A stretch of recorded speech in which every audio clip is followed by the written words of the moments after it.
Je vais commencer ce propos introductif du point presse du groupe écologiste et social par adresser mes sincères pensées et toutes nos condoléances à la famille d'Aboubacar Cissé qui a été tué, vous savez, dans un acte islamophobe. Et nous leur rendons hommage actuellement. Une conférence de presse était également prévue dans quelques minutes. Et c'est à l'initiative de notre collègue Sabrina Sebahi qui a organisé cet hommage national, en tout cas essayé de pouvoir le faire en mobilisant l'ensemble des parlementaires du champ républicain qui ont bien voulu se rendre présents. Et voilà, je reviens de cet échange avec cette famille extrêmement émue par les propos qu'ils nous ont dit. Aboubacar, il est venu en France pas pour être assassiné, mais pour vivre.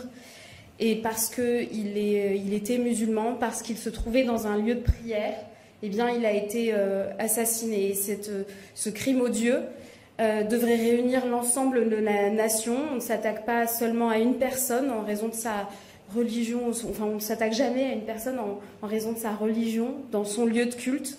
Et c'est un crime odieux qui devrait réunir l'ensemble de la nation aussi, parce que c'est le résultat d'une haine toujours plus grande à l'égard de l'ensemble des musulmans en France.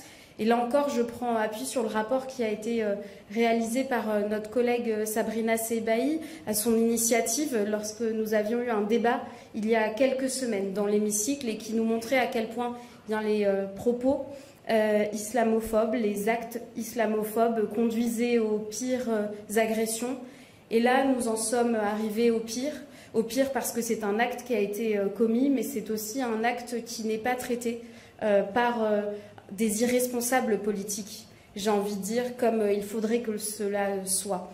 Quand on en vient à mourir parce qu'on est noir, juif, musulman en France, c'est en réalité toute la République qui est attaquée, et ça devrait appeler l'ensemble de l'humanité, de la classe politique. Et je crois que l'humanité n'a pas été celle du ministre de l'Intérieur qui a mis plus de 48 heures pour réagir, qui a mis plus de 2 jours pour se rendre sur place sans rencontrer les fidèles de la mosquée qui avaient été ciblés par cet assassin, qui n'a pas voulu rencontrer la famille également, et que nous recevons actuellement à l'Assemblée nationale. Moi, j'avais entendu son humanité lorsqu'il y a eu un effroyable attentat à Saint-Étienne-du-Rouvray. J'avais entendu son humanité. Et je pensais qu'il était capable d'une compassion à égale valeur pour l'ensemble des compatriotes qui peuvent être attaqués. Mais il y a une différence manifeste qui a été faite.